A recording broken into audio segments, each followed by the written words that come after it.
Bonjour à tous et bienvenue pour ce nouveau temps d'édification de l'église évangélique de Célestat.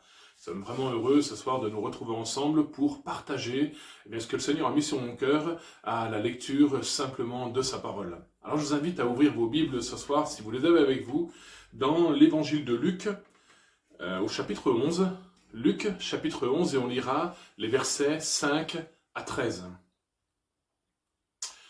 Ce texte nous dit: il leur dit encore, si l'un de vous a un ami et qu'il aille le trouver au milieu de la nuit pour lui dire, ami, prête-moi 3 pains, car un de mes amis est arrivé de voyage chez moi et je n'ai rien à lui offrir. Et si, de l'intérieur de sa maison, cet ami lui répond, ne m'importune pas, la porte est déjà fermée, mes enfants et moi sommes au lit, je ne puis me lever pour te donner des pains. Je vous le dis, même s'il ne se levait pas pour les lui donner, parce que c'est son ami, il se lèverait à cause de son importunité et lui donnerait tout ce dont il a besoin. Et moi je vous dis, demandez et l'on vous donnera. Cherchez et vous trouverez. Frappez et l'on vous ouvrira. Car quiconque demande reçoit, celui qui cherche trouve, et l'on ouvre à celui qui frappe. Quel est parmi vous le père qui donnera une pierre à son fils s'il lui demande du pain? Ou s'il demande un poisson, lui donnera-t-il un serpent au lieu d'un poisson? Ou s'il demande un œuf, lui donnera-t-il un scorpion?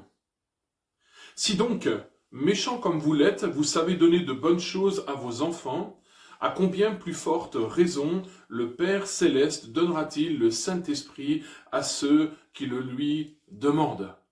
Amen. On va bénir le Seigneur pour sa parole et on va se laisser conduire encore ce soir. Seigneur, merci pour ta parole. Merci encore ce soir, Père éternel, de préparer nos cœurs. Merci de nous permettre de recevoir ta parole dans une bonne terre. Seigneur, tu es fidèle. Que nos cœurs soient réceptifs à ce que tu veux nous dire ce soir encore. Non seulement réceptifs, mais désireux de mettre en pratique, en application, Seigneur, tes préceptes et tes commandements. Que ton nom soit glorifié, mon Jésus. Amen. Amen. Nous avons ici affaire à un enseignement de Jésus sur la prière. Comme nous l'avons lu, c'est dans ce texte que l'on trouve ces paroles que nous citons tellement souvent, avec foi, en la parole de Dieu, demandez et vous recevrez, cherchez et vous trouverez, frappez et l'on vous ouvrira. Ces paroles de Jésus font suite à une demande émanant des disciples, non seulement des disciples, mais je crois vraiment d'un soupir de leur cœur. Seigneur, enseigne-nous à prier. Les disciples ont aussi cette pensée quand ils vont demander au Seigneur, enseigne-nous à prier, mais je crois vraiment qu'ils demandent à Jésus aussi, Seigneur, permets qu'on ait du résultat dans la prière. Aide-nous à faire de bonnes prières. Alors ce soir, j'aurais pu vous parler du Notre Père et de la prière, mais après cette introduction, en fait, pour finir, ce qui a interpellé mon cœur ce soir et ce dont on va, le thème sur lequel on va échanger ce soir, c'est plutôt recevoir pour donner. Il est une loi spirituelle, quand je m'occupe des autres, de leur santé physique, spirituelle, eh bien, de leurs besoins, Dieu s'occupe de moi. Bien souvent, et c'est pour ça que j'ai fait cette introduction sur la prière, parce que bien souvent, nous bloquons dans la prière simplement sur nos propres besoins. Nous nous adressons à Dieu en demandant, Seigneur, tu vois ceci, et il y a encore cela, et j'ai besoin, et souvent nous sommes comme centrés sur nous-mêmes, et pourtant cette loi spirituelle nous dit que quand je m'occupe des autres, quand je prie pour les autres, quand je donne pour les autres, eh bien le Seigneur s'occupe de moi. Et nous n'avons rien à craindre puisqu'il a dit qu'il serait avec nous tous les jours jusqu'à la fin du monde. Le Seigneur s'occupe déjà de nos besoins. Ça ne veut pas dire que nous ne devons pas prier pour nos besoins. Je crois que le Seigneur, ce soir encore, veut nous rappeler combien nous avons des prochains autour de nous. des prochains qui sûrement attendent notre aide aussi. Le Saint-Esprit nous aide ce soir à bien comprendre sa parole. Jésus lui-même va dire un peu plus tôt dans l'évangile de Luc, nous lisons ce texte dans le chapitre 6, verset 38 de l'évangile de Luc, « Donnez et il vous sera donné. On versera dans votre sein une mesure serrée, secouée et qui déborde. Car on vous mesurera avec la mesure dont vous vous serez servi. » Amen. Plus je me donne, et plus je reçois de la présence du Seigneur dans ma vie, plus je reçois de son approbation. Cela ne veut pas dire que plus mon compte en banque va se remplir, ou plus je vais être rempli de richesses terrestres. Non. Même si Dieu veut le faire, à lui soit la gloire. Mais cela veut d'abord dire que nous recevons de plus en plus d'approbation, de plus en plus de présence, de plus en plus de puissance du Saint-Esprit en nous. Malheureusement, bien des personnes n'ayant pas mis en application cette loi spirituelle sont déçues quelque part parce qu'elles ne reçoivent pas de Dieu ou parce qu'elles s'attendent à recevoir de Dieu autant qu'elles donnent et ce qu'elles donnent surtout. C'est-à-dire, mon voisin avait besoin, je viens de le dépanner de 20 € et donc c'est normal que le Seigneur me rende 20 €. Je ne suis pas sûr que ce soit comme ça qu'on doit interpréter ce passage. Alors, on a ici une demande de la part des disciples en bonne et due forme.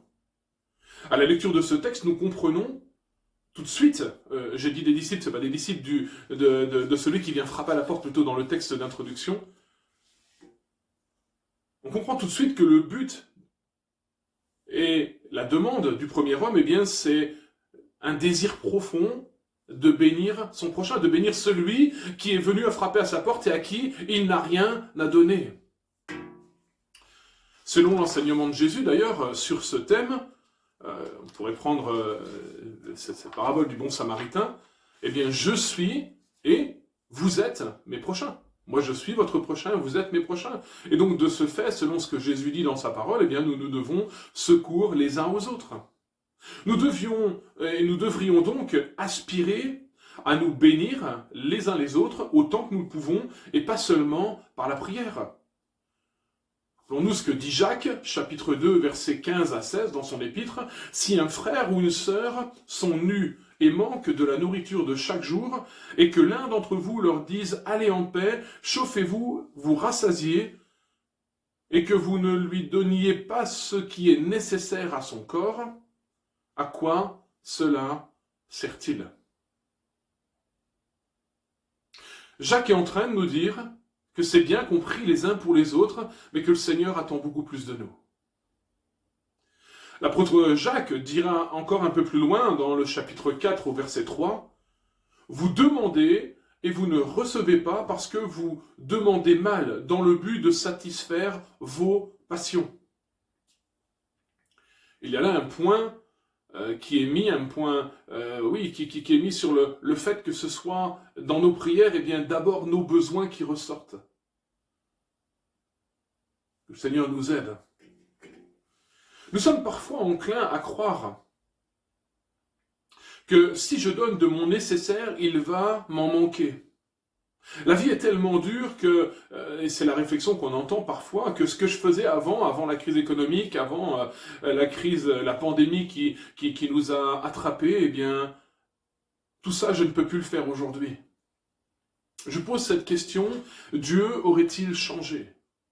Est-ce que Dieu serait aujourd'hui, à cause du Covid-19, moins fidèle qu'avant ? Nous pouvons prendre plusieurs exemples dans la parole de Dieu qui nous démontrent que plusieurs ont fait cette expérience d'être bénis après avoir donné de leur nécessaire. J'en ai relevé 2 ce soir et très rapidement je vous les cite. J'ai pris un passage de l'Ancien Testament, un passage du Nouveau Testament. Dans 1 Roi 17, nous trouvons la veuve de Sarepta. Cette veuve de Sarepta, on connaît son histoire. Acceptant de nourrir d'abord le prophète avec ce qui lui restait, c'est-à-dire en obéissant à la parole de Dieu, cette veuve et son fils, vont être bénis. La farine et l'huile vont se multiplier jusqu'à la fin de la famine et ils n'en manqueront pas. Que le Seigneur soit béni. J'ai pris aussi l'exemple dans le Nouveau Testament du jeune garçon avec ses 5 pains et ses 2 poissons que nous trouvons dans Jean au chapitre 6, versets 9 à 11, lors de la multiplication des pains. Très honnêtement, le concernant, je me suis posé de nombreuses fois à la lecture de ce texte la question de savoir si dans cette foule de plus de 5000 hommes, plus les femmes et les enfants, seul ce petit garçon avait de la nourriture. En tout cas, par son don, il fut en bénédiction, mais il fut béni aussi parce qu'il a vu le miracle s'accomplir devant ses yeux, simplement parce qu'il avait accepté de donner ce qu'il avait. Et en même temps, il n'a manqué de rien. Le Seigneur puisse nous aider à réfléchir à sa parole. Alors, on voit dans ce passage de Luc qu'il y a un besoin.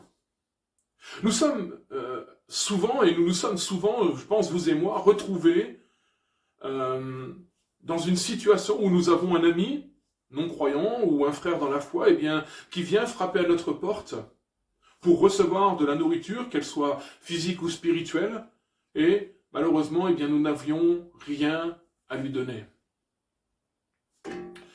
Dans le même état d'esprit, je crois, ce soir, faisons monter cette prière au Seigneur, donne-moi, équipe-moi, afin que moi-même je puisse donner, afin que moi-même je puisse équiper. Je crois que le Seigneur veut nous challenger ce soir à aller beaucoup plus loin et à dépasser les positions qui sont les nôtres, les raisonnements qui sont les nôtres. Ce thème a été un thème récurrent des 2 dernières années, mais il me semble tout de même que si nous voulons vivre le miraculeux, il nous faut sortir dans une certaine mesure de notre zone de confort. C'est-à-dire de cette zone dans laquelle je me sens en sécurité.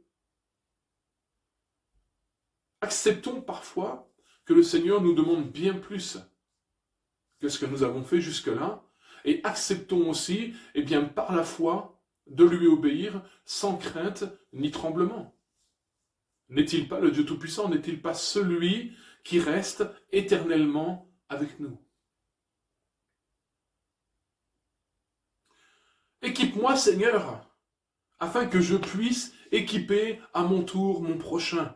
Instruis-moi afin que j'ai la capacité de répondre correctement quand quelqu'un frappe à ma porte et qu'il désire de la nourriture spirituelle. Ne mobilisons pas tout notre temps de prière sur nos propres besoins, restant centrés sur nous-mêmes, car Dieu les connaît et il a promis d'y pourvoir dans sa grâce et en son temps.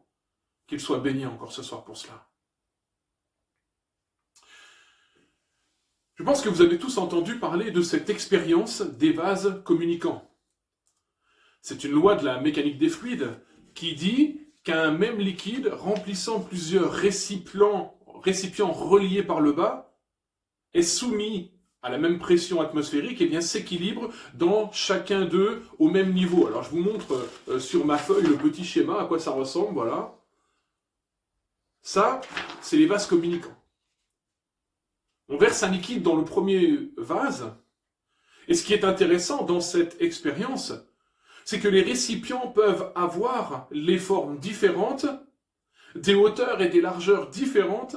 Cela n'entre pas en compte quant au volume qu'ils vont recevoir. À cause du fait qu'ils soient communicants par le bas et qu'ils soient soumis à la même pression atmosphérique, les récipients recevront exactement la même quantité de volume, la même quantité de liquide. Ce qui est primordial pour que cela fonctionne, pour que cette expérience fonctionne, c'est qu'ils soient reliés par le bas. Même si le liquide n'est versé que dans le premier récipient, il va se répandre au même niveau dans tous les autres récipients. Chers frères et sœurs, en réfléchissant à cette expérience de la mécanique des fluides, je crois que c'est la vision de Dieu pour son Église et pour son peuple. Ne sommes-nous pas des vases selon ce que nous dit la parole? Ces vases que Dieu a créés, il ne les a pas créés, mais il veut aussi les voir se remplir. Et il veut nous remplir. Non seulement de sa présence, mais aussi de ses ordonnances, de ce qu'il a prévu pour nous. Être raccordés les uns aux autres par le bas, eh bien cela nous parle évidemment de nos racines profondes dans l'évangile, mais aussi d'une unité spirituelle vécue au sein de l'Église dans notre quotidien. Le Seigneur nous appelle à être unis, mais pas seulement de manière spirituelle. Toujours ancré plus profondément dans la parole de Dieu et allant puiser dans le fleuve de l'Esprit de Dieu afin de pouvoir donner à l'un ou à l'autre, afin de pouvoir communiquer, afin que quand mon vase, mon premier récipient, le récipient que je suis se remplit, eh bien ceux qui sont à mon contact puissent aussi être remplis, vous voyez. Et c'est pas que moi, c'est l'un comme l'autre. Ce soir, vous écoutez ce message, vous regardez cette vidéo, et bien dites-vous que vous êtes aussi un des récipients que Dieu veut remplir, afin que ceux qui vous côtoient, afin que ceux qui sont attachés à vous par le bas, qui communient avec vous, eh bien soient remplis des bénédictions spirituelles que Dieu vous aura communiquées. Que son nom soit béni. Si le Seigneur nous accorde une partie, une portion de sa grâce, une portion de qui il est, de sa nature, ce n'est pas simplement pour nous, mais c'est pour que nous puissions le communiquer aux autres. Dans cet état d'esprit, alors que nous n'aurons pas de mal à demander à Dieu pour pouvoir communiquer aux autres. Je crois que si nous entrons dans cette dimension de pouvoir recevoir pour donner, alors nous allons demander encore plus, et je pense de la meilleure des manières. Seigneur nous fasse grâce. Charles Spurgeon, prédicateur du siècle dernier, a dit « Quand Dieu creuse un puits, ce n'est pas pour qu'un seul vienne s'y rassasier. Quand Dieu creuse un puits, ce n'est pas pour qu'une seule personne vienne s'y rassasier, mais c'est pour que tous ceux qui ont soif viennent boire. » Quand on parle du don de l'esprit, eh bien, la Bible nous dit que le don de l'esprit, c'est pour l'édification du corps. Et pas juste pour moi. L'édification du corps de Christ, pas de mon corps. Même si, évidemment, je me fais du bien quand je parle à Dieu des merveilles de Dieu dans les langues étrangères, quand je glorifie Dieu. Mais en même temps, chaque don que le Seigneur donne est d'abord, selon ce que dit Paul, eh bien pour l'édification du corps de Christ. Ce corps que nous formons, dont nous sommes tous membres. Et la Bible nous parle d'être même membres les uns des autres. Il me semble que c'est dans cette pensée notamment que nous donnons la dîme. La Bible nous parle de l'Église comme d'un bâtiment, mais comme le rassemblement de ceux qui croient. Pas comme un bâtiment, mais comme le rassemblement de ceux qui croient. Et je crois que par nos dons, eh bien, nous soutenons le corps de Christ. Nous soutenons ce rassemblement de chrétiens et nous permettons que cette Église, dont les pierres vivantes, eh bien, nous les sommes, vous et moi, eh bien, puisse aller de l'avant et que le royaume de Dieu puisse se répandre sur la terre, tout simplement. Là encore, il y a cette notion de recevoir pour pouvoir donner. Acte 20, verset 35, ce passage dit « Je vais vous montrer de toutes les manières que c'est en travaillant ainsi qu'il faut soutenir les faibles et se rappeler des paroles du Seigneur qui a dit lui-même « Il y a plus de bonheur à donner qu'à recevoir. » C'était l'intitulé, la pensée, le titre de cette pensée ce soir. Il y a plus de joie à donner qu'à recevoir, et il me semble que ça, c'est une loi du royaume de Dieu. Il me semble que nous devons et nous pouvons encore expérimenter aujourd'hui qu'il y a plus de joie à pouvoir donner, à pouvoir bénir, eh bien qu'à recevoir, même si nous sommes heureux de recevoir. Nous sommes heureux de recevoir une récompense, nous sommes heureux de recevoir un cadeau, mais je crois que nous exprimons et nous éprouvons encore plus de joie quand nous donnons. Quand nous donnons une partie de nous-mêmes, que le Seigneur nous aide à pouvoir entrer encore dans cette mentalité-là. Dieu nous rappelle et nous appelle dans sa parole, il nous a appelés, il nous rappelle jour après jour à partager les dons qu'il nous a communiqués avec les autres.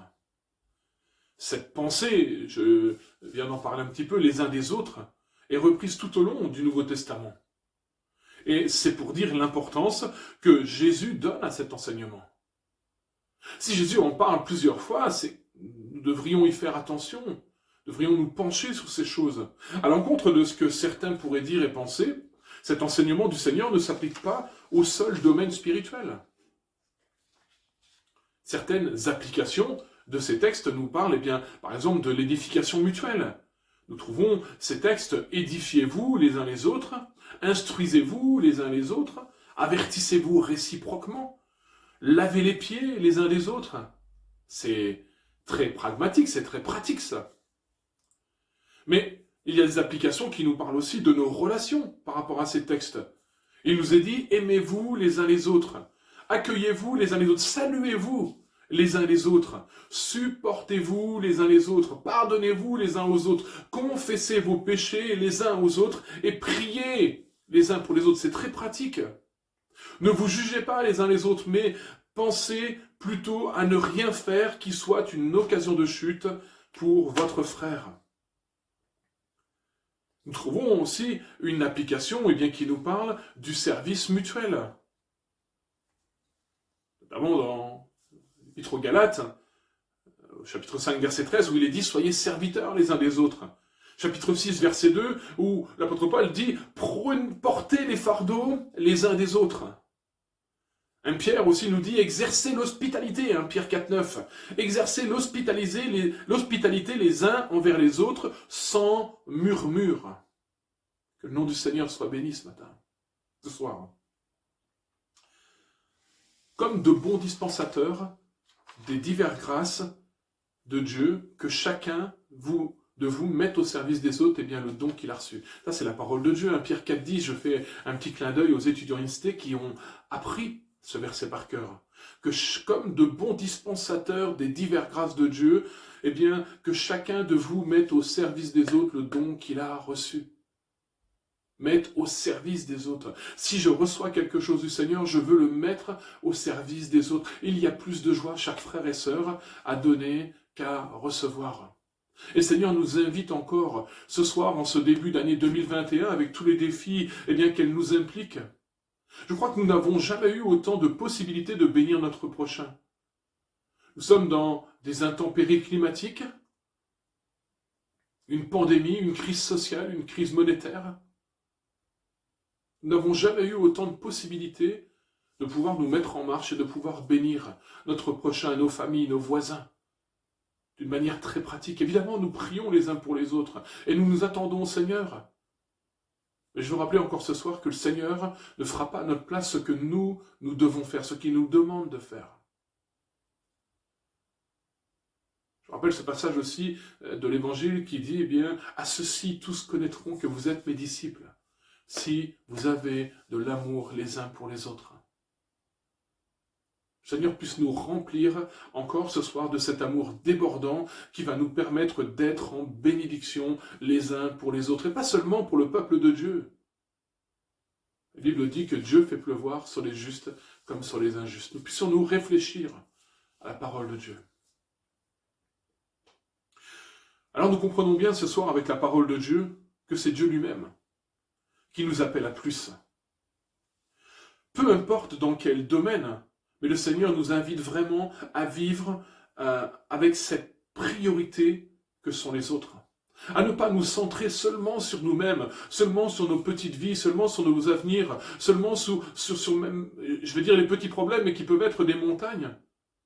Et croyons que le Seigneur est en route, croyons que le Seigneur s'en occupe. Ce soir, essayons de nous décentrer de nous-mêmes pour commencer à penser aux autres, pour commencer à faire monter cette prière vers le Seigneur. Seigneur, il y a ces gens autour de moi, il y a ma famille autour de moi, qu'est-ce que je peux faire? Seigneur, il y a cette année qui est devant moi, qu'est-ce que dans cette année je vais pouvoir mettre en place, dans quel service je vais peut-être pouvoir m'engager pour pouvoir bénir les autres? Dans ce domaine bien précis, si nous mettions en application toutes ces paroles, et l'enseignement du Seigneur dont nous en avons cité quelques-uns et quelques-unes ce soir, je crois que nous n'aurions plus de problèmes, de division, d'offrande, de mécontentement et que sais-je encore. Parce que nous serions réellement serviteurs les uns des autres. J'en ai parlé quelques mots ce dimanche en parlant de la scène et de la communion horizontale, cette communion que nous devons avoir les uns avec les autres. Quand Paul dit en 1 Corinthiens 11, et qu'il reprend les Corinthiens en disant « mais ils méprisent le corps de Christ », cela ne voulait pas dire qu'ils ne reconnaissaient pas dans la scène les emblèmes du corps et du sang de Christ, non, c'est qu'ils méprisaient le corps de Christ, c'est-à-dire les personnes qui étaient autour d'eux, la relation horizontale. Je rappelais ce soir que selon la parole de Dieu, la communion, c'est ce qu'il y a de plus important. Alors pour conclure, rappelons-nous ce soir, je vais m'arrêter là dans cette pensée, mais rappelons-nous de cette parole de Jésus dans le Sermon sur la montagne, en Matthieu chapitre 7, verset 12, où il est dit « Tout ce que vous voulez que les hommes fassent pour vous, faites-le de même pour eux, car c'est la loi et les prophètes. » Tout ce que tu veux, mon frère, ma sœur, tout ce que tu as, tout ce que tu désires, tout ce que tu aimerais que l'on fasse pour toi, eh bien le Seigneur t'invite ce soir à prendre position et à commencer à le faire pour les autres. Tu aimerais tellement que des gens viennent te demander pardon, eh bien commence à pardonner. Tu aimerais tellement que des gens viennent te donner un coup de main, commence à donner un coup de main toi-même. Tu aimerais tellement que d'autres s'occupent de toi, commence à t'occuper des autres. Ayons cette mentalité. Entrons de nouveau encore dans cette mentalité. Tout ce que vous voulez que les hommes fassent pour vous, faites-le de même pour eux, car c'est la loi et les prophètes. En bref, ne faisons pas aux autres ce que l'on n'accepterait pas, eh bien, pour soi-même. Ne faisons pas aux autres ce que l'on n'accepterait pas que l'on nous fasse. Si je n'aime pas que l'on me critique, recevoir des critiques, eh bien, que je ne m'aime pas à critiquer les autres. Vous voyez ? Il y a des applications très pratiques. Je pense qu'il nous faut pouvoir être très pratiques avec la parole de Dieu. Il y a évidemment des enseignements spirituels derrière tout ça. Le Seigneur nous demande aussi d'entrer dans du pratique, d'être pratico-pratique, d'être pragmatique avec sa parole. Que le Seigneur nous fasse grâce. Voilà, je vous laisse avec cette pensée, avec son enseignement, et que vraiment, dans cette année 2021, on peut encore en parler, nous sommes encore dans ce mois de janvier, et je crois que c'est un peu, en tout cas à mon sens, le mois des directions que nous pouvons donner à cette nouvelle année, à ce que nous envisageons de faire pour le Seigneur et pour nos vies aussi. Nous avons encore 11 mois devant nous, 11 mois et demi même, alors ne gâchons pas le temps qui est devant nous et réfléchissons. Réfléchissons à la parole de Dieu et réfléchissons comment, eh bien, selon ce que Dieu nous dit ce soir, je vais pouvoir être dans la joie de donner. Je vais pouvoir être dans la joie de bénir mon prochain. Je vais pouvoir faire ce qui va bénir les autres. Ayons cette prière dans notre cœur, alors qu'il y a encore du temps. Prenons le temps, en tout cas, de nous tenir devant le Seigneur et de dire « Seigneur, j'ai bien entendu, j'entends ta parole, mais maintenant, Seigneur, tu vois, je ne sais pas réellement quoi faire, je ne sais pas réellement dans quoi m'engager, je ne sais pas réellement comment je vais pouvoir bénir. Seigneur, éclaire-moi. » Je crois que si nous faisons cette prière sincère devant le Seigneur, quelque part, si nous rejoignons, eh bien, la demande du premier homme dans le texte d'introduction que nous avons lu de Luc chapitre 11, versets 5 à 13, je vous invite de nouveau à lire ce texte. Alors le Seigneur nous donnera ce qu'il nous faut. Le Seigneur nous équipera afin que nous puissions être en bénédiction pour les autres tout au long de cette nouvelle année. Voilà, que le Seigneur vous bénisse, que le Seigneur vous encourage. On se retrouve dimanche à l'église pour notre culte et que vraiment nous puissions être dans cette pensée du Seigneur encore, que nous puissions le laisser nous accompagner et que nous puissions encore laisser le Saint-Esprit travailler nos cœurs. Je vous encourage à juste relire ces textes, à juste méditer la parole, à juste méditer sa parole, tous les textes qui ont pu être lus ce soir, partagés, et que vraiment nous puissions nous en imprégner et laisser surtout le temps au Saint-Esprit de faire son œuvre en nous. Parfois nous sommes trop rapides, nous allons trop vite, nous sommes pressés, mais il faut du temps au Saint-Esprit pour qu'il puisse faire son œuvre en nous. Voilà, bonne soirée et à bientôt.